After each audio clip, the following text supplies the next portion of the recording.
अपना हाल अपना मिजाज सब भूल जाते हैं। ये बनारस है भैया जी, यहाँ सब ठेठ में ही बतियाते हैं। और तुम गंगा की अल्हड़ धारा, मैं सड़कों पे लगता जाम प्रिय। तुम बाबा विश्वनाथ सी आस्था, मैं पत्थर पर पिसता भांग प्रिय। जी हाँ भैया जी, हम आ गए हैं 2 दिन के लिए बनारस। और यहाँ पे आके हमें वो शोर शराबा, लाइट, चमक धमक, वो सब तो नहीं मिला, लेकिन हाँ बहुत ज़्यादा शांति, सुकून और ठहराव महसूस हुआ। तो इसलिए हम तो आते आते बोल दिए कि जल्दी ही आना होगा दोबारा।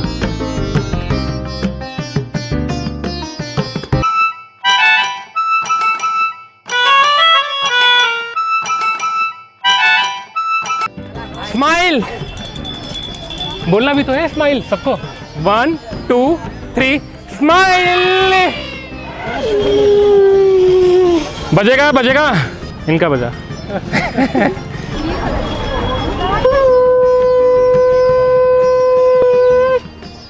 क्या बात है। मैं आ गया हूँ बनारस के सारनाथ में। और हे गाइस, ये विश्वनाथ मंदिर है। यहाँ पहुँच गया हूँ बनारस के रामनगर में। और मेरे पीछे ये आप देख सकते हैं, ये है रामनगर फोर्ट। हे गाइस, मैं हूँ अभी बनारस की बनारस हिंदू यूनिवर्सिटी में। तो गाइस, मेरे पीछे ये जो रोड जा रही है, ये दशाश्वमेध घाट के लिए जाती है। और लगभग वो यहाँ से 600 मीटर की दूरी पे है।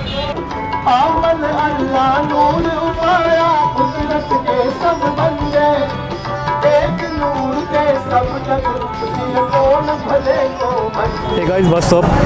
मैं आ गया हूँ बनारस के सारनाथ में। और यहाँ पे आसपास में कई सारी चीज़ें एक साथ घूमने के लिए हैं। जैसे म्यूज़ियम है यहाँ पे सारनाथ का, फिर उसके बाद थाई टेम्पल है, जैन टेम्पल है। तो सबसे पहले मैंने म्यूज़ियम की टिकट ली है, जो कि 30 रुपये की है। और मैं अभी अंदर प्रवेश करने वाला हूँ। सारनाथ की खुदाई के दौरान जो भी एंटीक्स मिले थे, उनको प्रिजर्व करने के लिए इस म्यूज़ियम को बनाया गया था। और सन जॉन मार्शल, जो उस टाइम के ASI के डायरेक्टर जनरल थे, ये उनका आइडिया था। और इसका जो पूरा आर्किटेक्ट है, ये गवर्नमेंट ऑफ इंडिया के जो कंसल्टिंग आर्किटेक्ट हुआ करते थे उस टाइम, मिस्टर जेम्स रैनसम, उन्होंने डिज़ाइन किया था। ये हमने कवर किया बनारस का सारनाथ म्यूज़ियम। और अब देखते हैं इसके बाद कहाँ पे चलना है और क्या देखना है।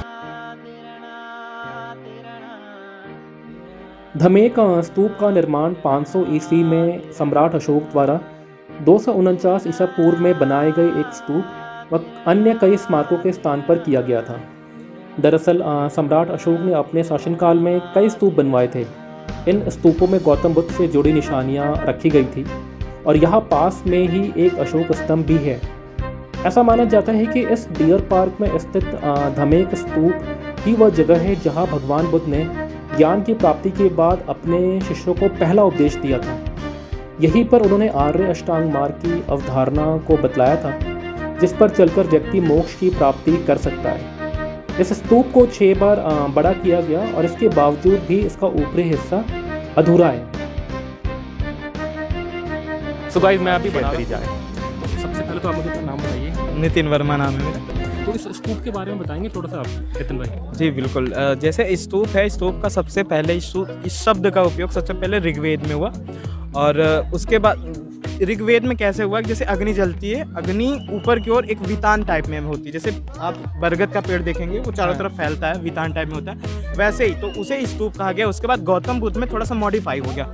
मॉडिफाई क्या हो गया, गौतम बुद्ध में जो महान जो विद्वान होते हैं या गौतम बुद्ध जैसे हैं, तो उनसे संबंधित चीज़ें या उनकी अस्थियों को एक बॉक्स में रख के, उसके बाद उसकी चारों तरफ से उसे ढक के, उसे आवरण चढ़ा के अगर उसे बनाया जाता है तो उसे बेसिकली स्तूप कहा गया। ये एक ईश्वर की निशानी है। जैसे हम बेसिकली देखते हैं कि बहुत सारे हिंदू धर्म में बहुत सारी मंदिरें होती हैं, ये बताया जाता है कि ये उनसे संबंधित, उसी प्रकार स्तूप किसी ना किसी व्यक्ति से संबंधित होता है। स्तूप में बहुत सारे थैंक यू।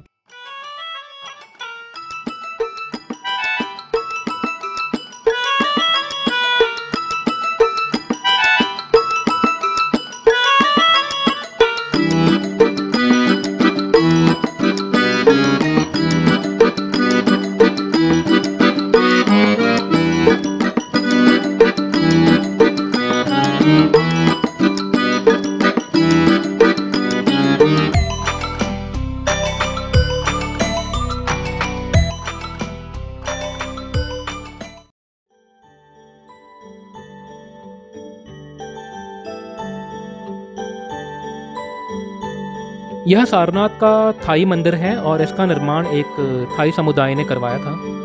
मंदिर की खासियत इसकी थाई वास्तुशिल्प शैली है जो कि बहुत खूबसूरत है और यह मंदिर अपने आप में काफ़ी रंगीन है और थाई बौद्ध महंतों के द्वारा ही संचालित किया जाता है। इसे एक खूबसूरत गार्डन में बनाया गया है जो कि एक शांत और एकांत जगह है।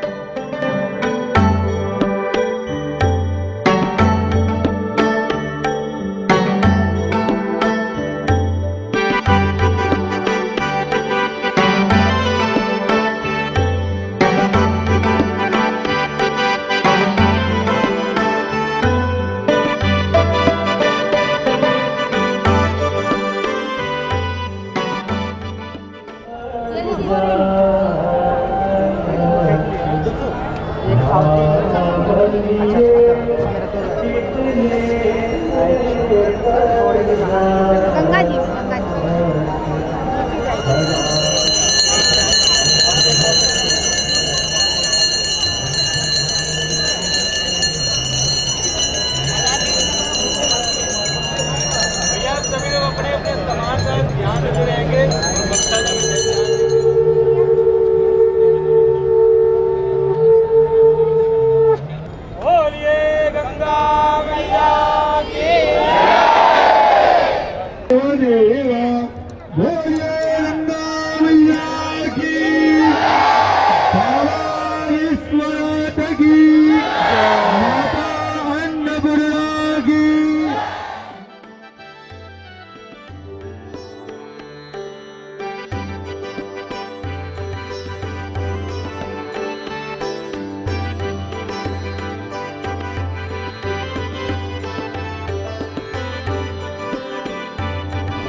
तो गाइस ये मेरे पीछे आप जो देख रहे हो अभी ये दशाश्वमेध घाट है।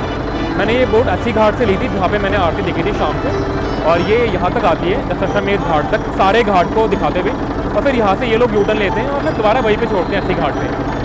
तो दशाश्वमेध घाट बेसिकली यहाँ पे सबसे ज़्यादा क्राउड होता है शाम के टाइम और सबसे बड़ी आरती होती है।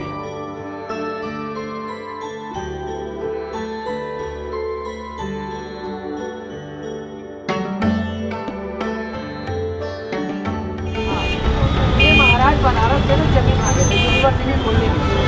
अच्छा, तो महाराज बनारस उनसे बोले कैसा है मालवीय जी, हाँ आप जितनी दूर तक चल लेंगे पैदल, हाँ हाँ, उतना जमीन हम आपको दान दे देंगे। अच्छा।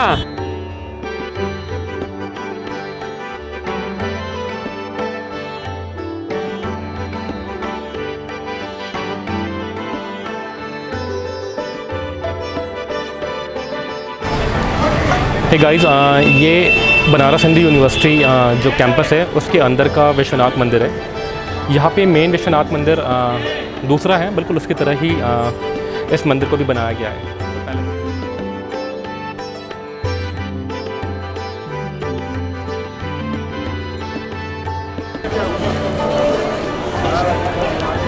यहाँ पे स्केच आर्टिस्ट है, ये स्केच बनाते हैं।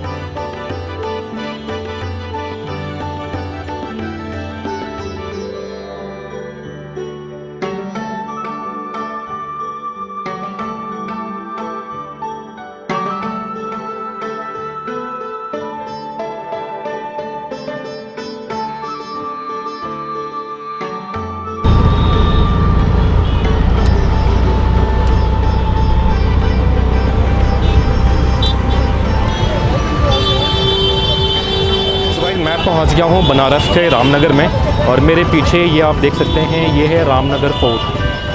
तो बस मैं अभी इसमें एंट्री लेके जो भी आगे टिकट वगैरह है वो लेने के बाद फिर मैं अंदर घूमने वाला हूं कि फ़ोर्ट में क्या क्या चीज़ें हैं। और यहाँ पे सुना है म्यूज़ियम भी है, तो वहाँ पे भी चल के देखेंगे कि पुरानी क्या चीज़ें वहाँ पे रखी हुई हैं। गाइस, म्यूज़ियम की जो टाइमिंग है वो है 10 से 5। रामनगर फोर्ट यानी कि रामनगर किला वाराणसी के रामनगर में स्थित है और यह तुलसी घाट के सामने गंगा के पूर्वी तट पे है। बलुआ पत्थर यानी कि सैंडस्टोन से ये बना हुआ है और इसका निर्माण 1750 में काशी के नरेश राजा बलवंत सिंह द्वारा मुगल शैली में कराया गया था। अभी किला वर्तमान समय में इतनी अच्छी कंडीशन में नहीं है। यहाँ 18वीं शताब्दी से ही काशी नरेश रह रहे हैं और यह किला लगभग 14 किलोमीटर दूर है वाराणसी से और 2 किलोमीटर बनारस हिंदू यूनिवर्सिटी से। महाभारत काल के दौरान रामनगर ही वह स्थान था जहाँ पे वेदव्यास रहकर तपस्या किया करते थे। और इनके अलावा बाकी जो ऋषि हुआ करते थे 18वीं शताब्दी में, वो भी यहाँ पे आके मेडिटेशन किया करते थे। और 18वीं शताब्दी तक यहाँ पे भगवान राम के जीवन की कहानियों का मंचीय प्रदर्शन भी होने लगा था, और इसी के चलते इस स्थान का नाम रामनगर पड़ गया।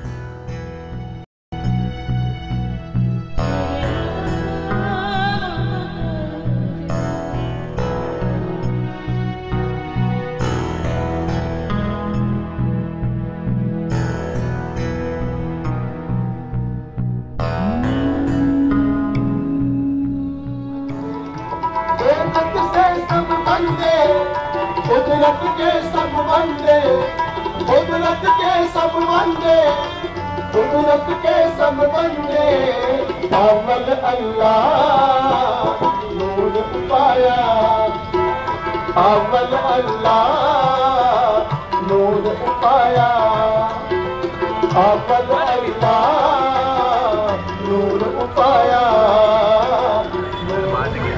गाइस मैं यहाँ बनारस में दशाश्वमेध घाट जा रहा था, लगभग यहाँ से आधा किलोमीटर है वॉकिंग। तो अभी मैंने यहाँ पे देखा कि ये 26 दिसंबर को आज शहीद उधम सिंह की 122वीं जयंती है, और यहाँ पे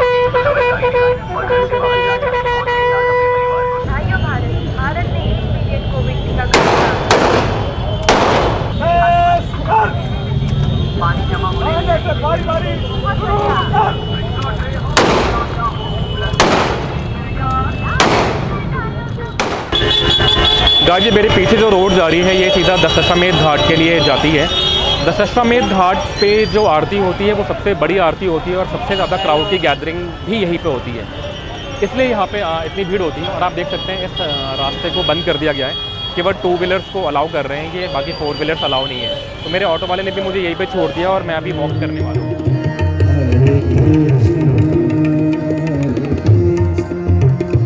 कृष्ण कृष्ण हरे हरे राम राम हरे बनारस का दशाश्वमेध घाट है, और सबसे ज़्यादा क्राउड की गैदरिंग यहीं पे होती है शाम को आरती के टाइम पे। 6:30 बजे के आसपास यहाँ पे आरती शुरू होती है, अभी 15-20 मिनट रह गए हैं, और आप देख सकते हो चारों तरफ कितना ज़्यादा क्राउड है। मैं कोशिश कर रहा था आगे जाने की, बट मैं जा नहीं पाया, तो मैं आगे से तो आरती देख नहीं पाऊंगा, यहीं से देखनी पड़ेगी। बट यहाँ से भी ठीक है, अगर आपको आगे से देखना है तो या तो आप बोट में जाएं या फिर आप थोड़ा सा और पहले आए, फिर आप आगे तक पहुँच पाएंगे।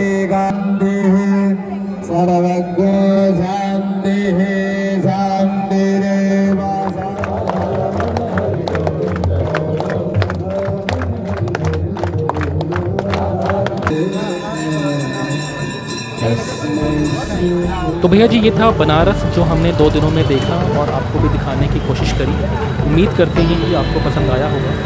आरती के बाद हमने ई रिक्शा लिया और पहुंच गए रेलवे स्टेशन, क्योंकि वहां से थी हमारी रेलगाड़ी इलाहाबाद के लिए।